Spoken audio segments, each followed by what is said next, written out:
today's podcast is going to address a topic that's quite interesting and should be fairly familiar to most of you. It's about stress and how we can turn stress into a softening. Hello, welcome to Mark Langley's Horsemanship Podcast, a podcast helping people to understand their horses better, to provide solutions in a calm, connected way. I'm Jenny Langley. And I'm Mark Langley. Mark, the first question is from Laura from Australia, and she's been helping a horse that is sensitive to noise and movement from above and behind.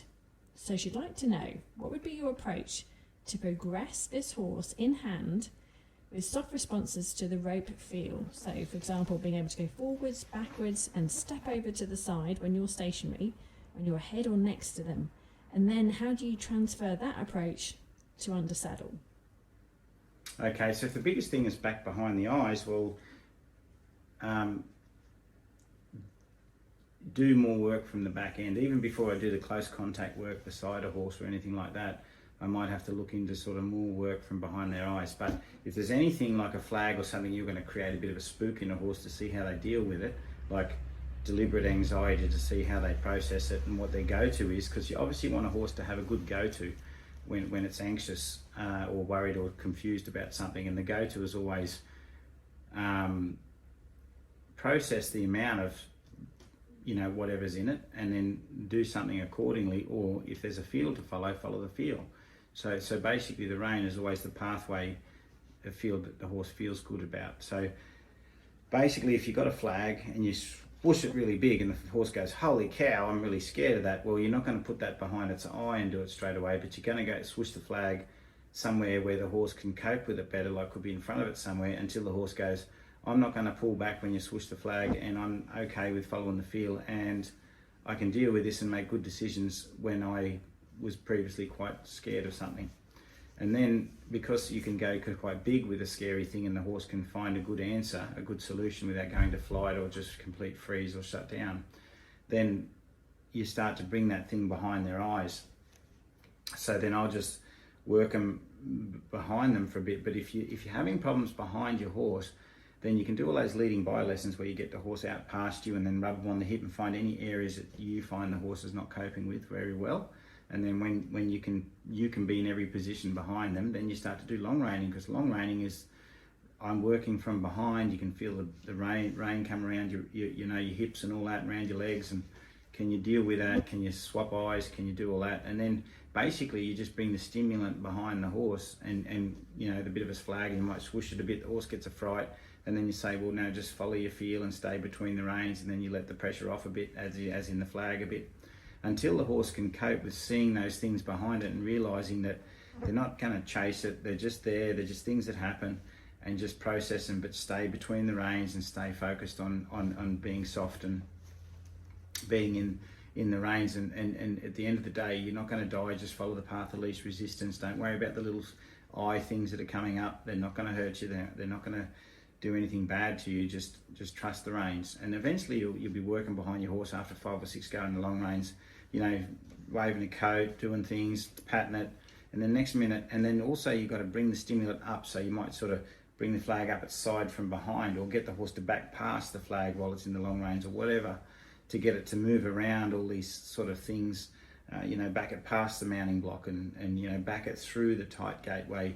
In a safe fashion. Obviously you educate them enough to get them ready, but you're constantly thinking of 44 gallon drums, like the plastic ones that aren't going to hurt them, that just fall over, whatever. Just work them around, back them through sort of semi-tight spaces, and just anything where they've got to have things coming up behind them or backing towards things, like a fence behind them and things like that. And as they go through gates, test them, wobble the gate as they walk through, and then slowly wobble the gate and have it tighter and let them walk past the wobbling gate.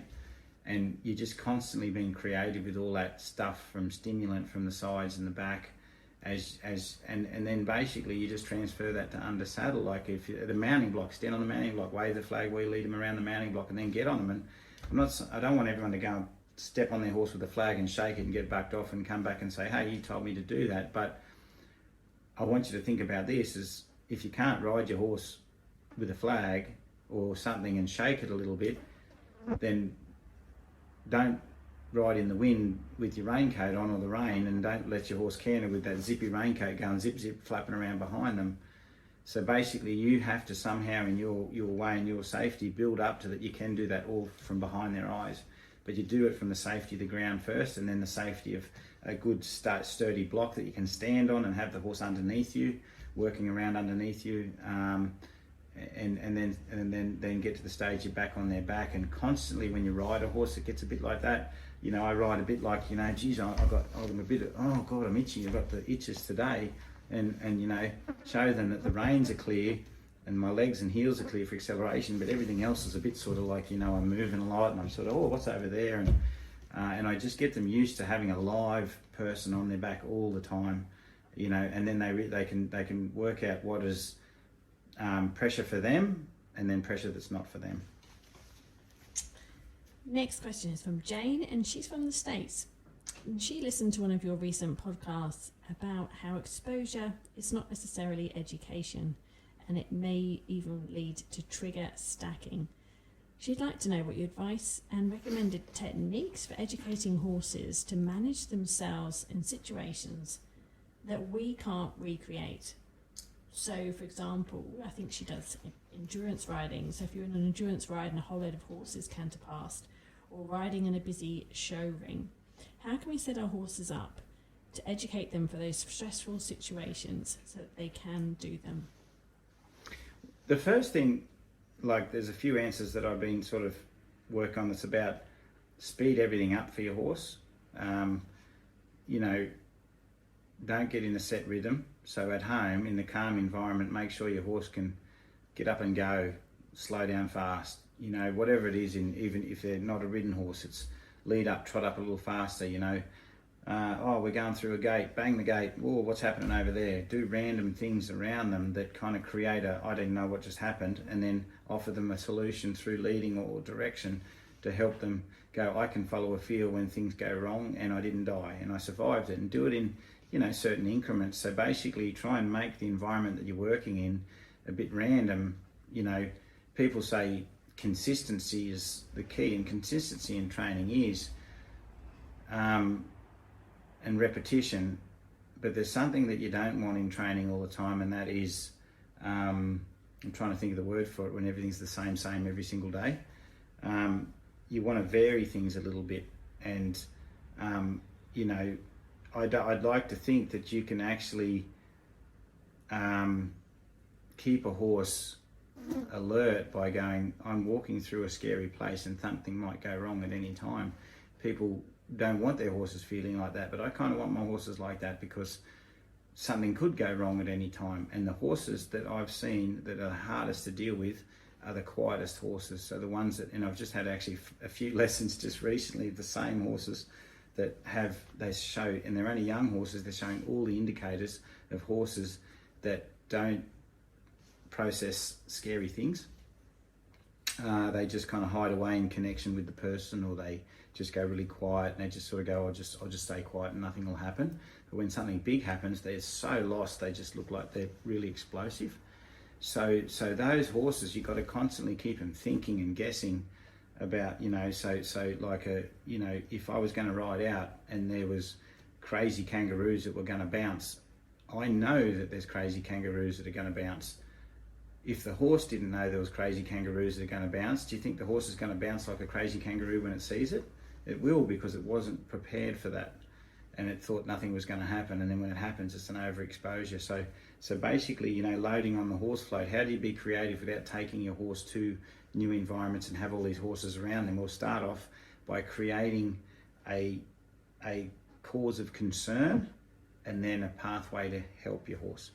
So like loading a horse on a float, you know, like if it was an angle load float with angle bar dividers, you know, I might be loading it on, I might bang the angle bar as it's loading, as it puts its foot on the ramp, I might bang it quickly and the horse goes, geez, I just got a fright. And I said, well, sorry, but that just happened and I can't control that, but you can always step on the ramp and step off again, and I can bang that and see it banged and you didn't die.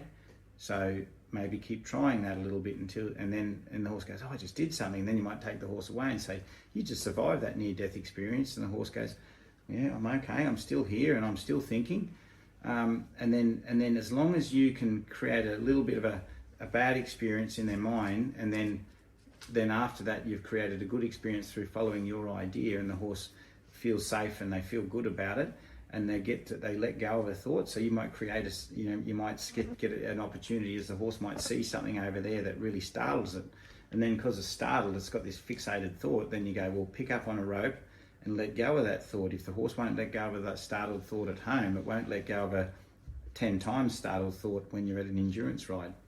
So, it's about startling them a little bit and getting them to let go of that, and guiding them into a soft place that starts to show them that they come out of that, they find it's like about building a better neuro pathway when they get lost or they're fixated, and you're starting to create a big, nice, open neuro pathway that they go, I'll do this instead, and you're constantly saying, interrupt a thought, let go of that, try this instead, and giving them alternatives to feeling perplexed and fixated about something. Okay, so basically, and just being very creative, and there is a point, and so just a bit for everybody about overexposing horses, underexposing horses.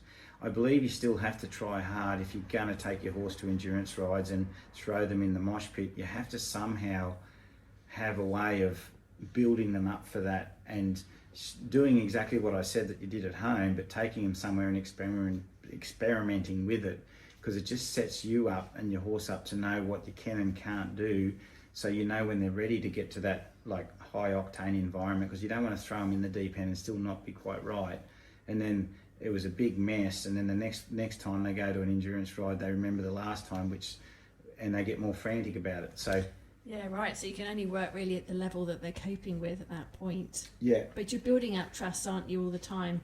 And like you said, making them sort of interrupting them so they have that adjustable mindset.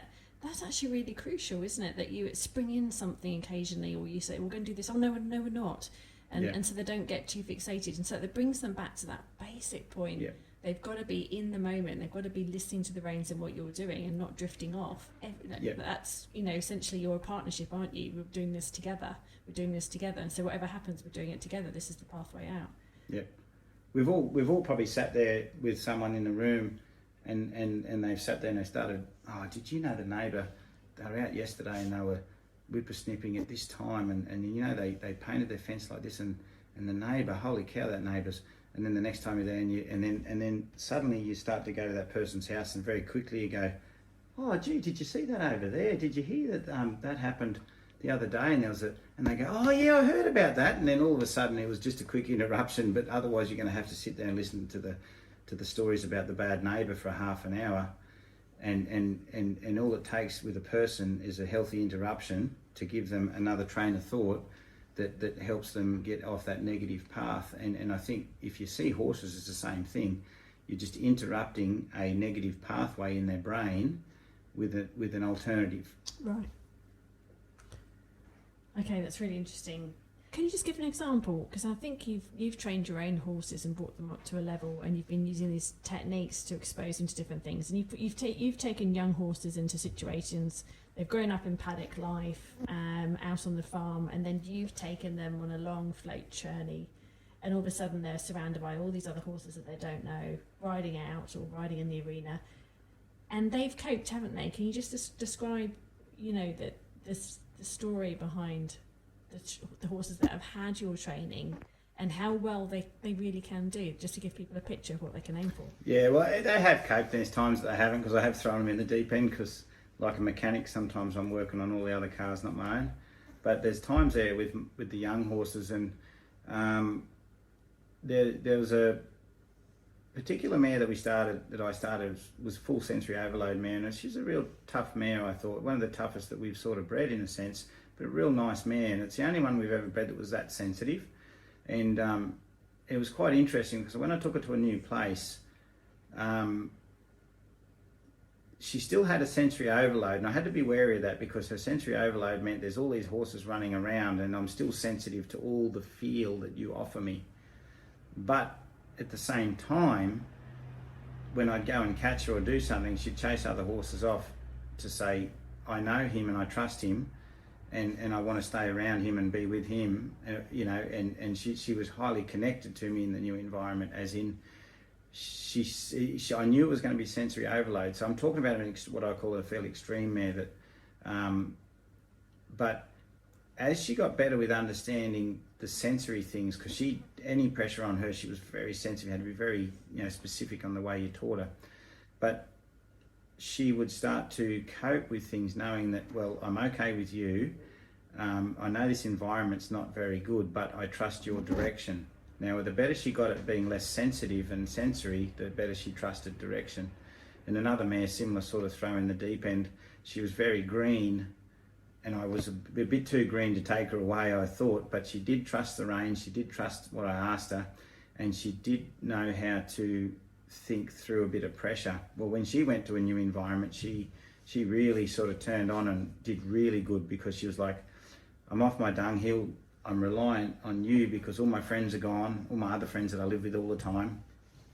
I don't know any of these horses, and we can ride where we want and not worry about that stuff, because she was able to trust the education and the guidance that I'd given her. And I think that's the main thing you've got to think about. And I'm sort of more so showing the young horses that have been exposed a little bit quick and when they weren't quite ready, but how they sort of honed into the trusting the education. That's amazing. So instead of them becoming quite frantic, disassociated from you, their anxiety levels going up and making it very hard to control them, ride them, and, you know, get them present, you've actually found the opposite. That the horses that have come through your training, when they're in those situations, they fall back and rely on you way more than they did even at home. Yeah, and wow.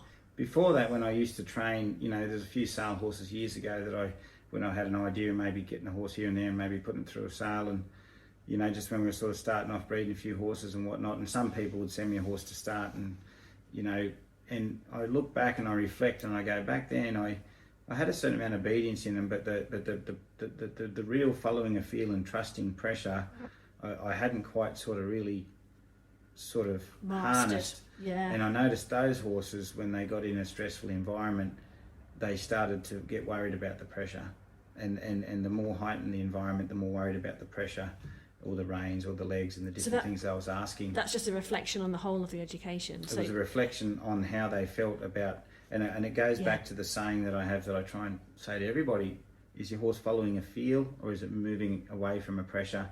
Is it hunting release, or is it following a feel? That's the other way, you know. And I think back then, I think the horses that I was training, I still, in their mind, I think they were hunting a release, not trusting the feel of pressure, and just following the path of least resistance in a comfortable way, and engaging with the pressure and conversation. Yeah, but since you've honed in sort of, you know, really deep knowledge about feel and the horse's understanding of pressure and coping with pressure and actually feeling okay about pressure. And one comment you made recently was that pressure can help a horse to feel good. That's a whole new sort of way of thinking about things. And the results are that you have a horse that's actually just able to cope so much more, and the trust is there with you. That's really interesting to hear. So Jane, I hope that gives you some ideas and something to sort of work towards. And thank you so much for your question, and Laura for your question as well that's come through. Thank you to all of our members for supporting us. We wouldn't be able to do these podcasts without the membership being out there. So, you know, we hope that we're helping people train their horses in a way that helps them and also helps their horses. Thanks so much for your time, Mark. We'll talk to you again next week. Thank you, Jenny, and thank you, everybody. If you enjoyed this podcast, please like it, share it, or send us a comment. It all helps in reaching new ears and helping more horses. And if making a change in your horse appeals to you, Mark offers his direct support and a diverse learning platform. Head to marklangley.com.au and grab your 7-day free trial.